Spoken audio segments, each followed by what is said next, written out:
ngi noonu gis ngeen ko Sa Touba ku ko wax Modou Lo gis ngeen ko keroog ab bàkk xabtalu gi Sa mu ngi noonu di def li nga xam ne rek moom moo di rek dernier réglage yi mu ngi noonu di sujjoot du nuyoo Sa ku ko xam ko ak Modou Lo moo demoon Diofior ca Siteu lépp lu làmb ji laaj moom ne na da ciy daal di dem ba mu sës gis ngeen keroog xabtalu bi nga xam ne rek def ngeen ko mi ngi noonu moom heure bu ñëwee rek ci dernier réglage yi kenn du ne guleet gis ngeen ko ak li nga xamante ne rek noonu la daal di defee li nga xamante ne rek moom moo di habillement bi gis ngeen ko ku ko xam ko ak Modou Lo mu yàgg ak Modou Lo yàgg ànd ak moom combat bu nekk ñii di naan dina ñëw ñii naan du ñëw gis nga Sa mu ngi noonu di romb di saafanteeg Sa ñu ngi lay ziar Sa alors xam naa donc dafa nekk ci nuyoo yeeg yooyu mais gis ngeen ko moom tout le temps rek moo wàcc léegi ci 4x4 bi ku wax Sa ne Modou Lo ku wax Sa ne combat bi lu nekk la koy jaral foo yaakaar du fa dem rek dina fa dem ndaxte dañ ko ne doo dugg foofee nga xam ne moom moo di ca Jàmmagan nee na gisul ku koy teree dugg fi nga xam ne mooy ci diwaanu Jàmmagan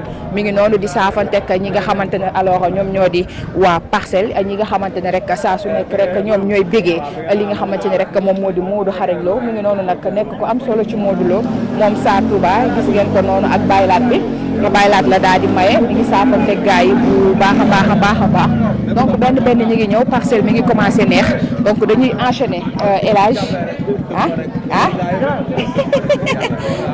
ubbil ma rek yow ubbil ma rek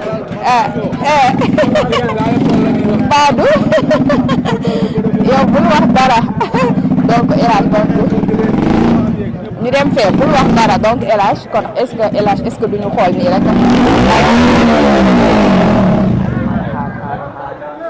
amul problème waaw non su ma ko doon am saa tey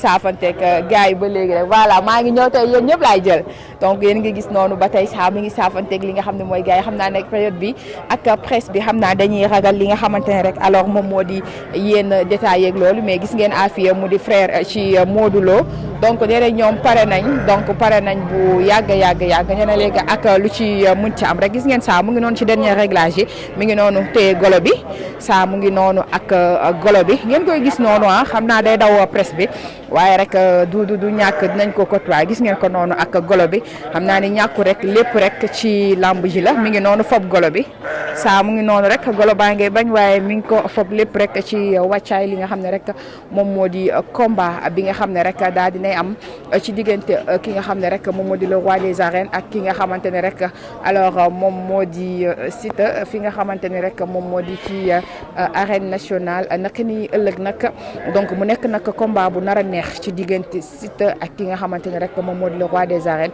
Modou Xarañ Lo lu nee ngi ci nekk combat bu neex Sa mi ngi noonu yéen koy gis mu nekk lu am solo loo xam ne rek macha allah élage léegi ci préparatif bi donc bu toog ak ay sœuram ñi nga xam ne ñoo bokk ak moom soxna si ñu ngi lay nuyu. ñu ngi leen di ziar Mariama sa relation ak Modou Lo lan la. Modou Lo li ma bokk ak moom yaayam ak sama papa ñoo bokk ndey ak baay. sa cousin la. waaw. ak tey naka ngay waajalee combat bi tey. comme niñ ko daan waajalee rek. zéro stress. waaw. tey dara méttiwul. dara. lu tax loolu. xam nga ki xam fa nga jëm. doo sonn te xam nañ fa nga jëm te xam nañ la ñuy fekk. loolu rek la woon fa woon rek lañ koy def. dem rek ñëwaat. incha allah rabbi bu neexee yàlla waaw. boo toogee ñu bari naan Modou Lo waru woon jël Siteu loolu loo ciy wax. lu tax waru ko jël. bëre rek la. Siteu mbër la ni yeneen mbër yi di. li mu mayee sens ñoom Ama Baldé noonu la koy mayee sens rek ndax mbër la ni yeneen mbër yi rek. loolu kese la du leneen de. kese. naka nga gisee sa cousin ci état de forme bi mu nekk. macha allah. Modou moom kenn amul luñ ko wax. ndax bu dee liggéey dina liggéey. dina ñeme na entraînement. fonk na entraînement am fonk na li muy def. loolu rek mooy mbër. mbër bu ñemee entraînement fonk li muy def. ndam rek incha allah rabbi. te ñun yaakaar nañ dañuy am ndam te dañuy am ndam sax incha allah rabbi. dañuy am ndam. ndax Modou liggéey na ko incha allah rabbi. waaw jeex na tàkk. waaw. am na solo El Hadj ñu enchaîner rek xool suñu papa ji toog fi nga xam ne rek moo di si buntu kër gi salaamaaleykum.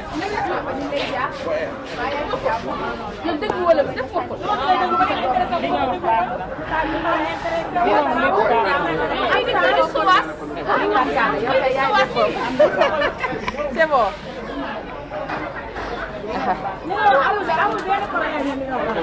Aïcha gis ngeen ki nga xam ne rek moom lañ daal di toogal moom nee na Modou Lo jarbaat la kurus bi ci loxo bi nag gis ngeen ko lépp rek di waajal li nga xamante ni rek macha allah mooy bés bi papa ñu ngi lay ziar tur bi naka la. Papa Fall. Papa Fall ba yaa ci jàmm. jàmm rek alhamdulilah. papa Modou sa lan la. Modou sama jarbaat la. ndeysaan. papa naka nga daan waajalee combat yu njëkk avant moo jël roi des arènes ba mu jël ko déetawaay suba mu fas yéene bëri ki nga xam ne mooy Siteu. waaw di sant yàlla rek di ko ñaanal ndam lu sedd guy di ko ñaanal mu jaar fa mu daan jaar rek loolu daal dañu koy ñaanal rek yàlla na jaar fa mu daan jaar waaw parce que moom amuñu leneen lu ñu koy wax ndax moom bis jaaxalu ko loolu rek waaw.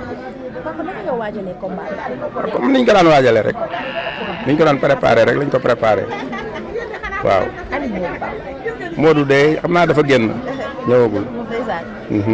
ban conseil nga ko mujjee jox démb ak tey balaa ëllëg. non moom amuñu dara luñ koy wax loolu ndax moom li muy def amuñ ci lenn lu mu ciy laaj kenn xanaa di ko ñaanal dañ koy ñaanal daal yàlla jàll na mu ko daan defe mu jaar noonu aussi itam leneen li ci des tam ki di nga xamante ne moom lay kenn ku ne yàlla la may jàmm rek ba suba ci waaw Siteu yàlla na leen yàlla may jàmm defal jàmm waaw loolu rek lañ koy ñaanal waaw. Modou bu daan dem Assad ban kàddu nga ko daan mujjee wax. non déggoo li ma la wax. damaa bëgg nga xamal ma ko. waaw non maanaam ñun déggoo li ma la wax moom amuñu lenn luñ koy yebe waaw lenn laa xam ne dañ ko yebe daal amuñu ko moom xam na bisam mën na bis bi te lu ci war dana ko def loolu rek moo tax amuñu lenn luñ koy conseil ñaanal daal fan wu gudd lañ koy ñaanal rek ak ndam loo xam ne yàlla may ko ndam loolu rek lañ ci am nañ ci lu ma ci wax. am na solo. alors moom moo di papam donc buntu ko ñoom Modou Lo mi ngi nii gis ngeen di nga xam ne mooy dernier réglage yi ak préparatif bi naka lañ koy waajalee.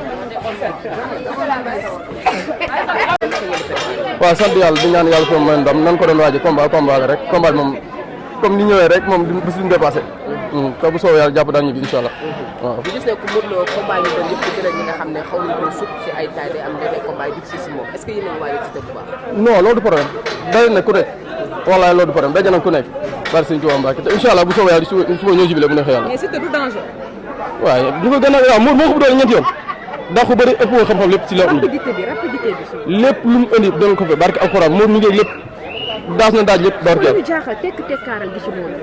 non moom du tekkaaral xam na ni si am lamb dootu ko yee xam na lépp Siteu mënul def dara lu ëpp Modou kon dañuy ñaan yàlla suba mu ànd ak ñun ni mu doon ànd ak mu àndaat ak ñun te gëm naa incha allah ndam bi di ñëw bu soobee yàlla. nit ñu bari dañ ne Modou couronne bi doy na ko joxe ñu bari ñu ngi naan Modou dañ ko war a. dañ koy bàyyee dañ ko retraite la jëm ak couronne bi. loolu est-ce que mën na ne. wallaahi. mën naa ne loolu. wallaahi laa la waxal. kon baax incha allah.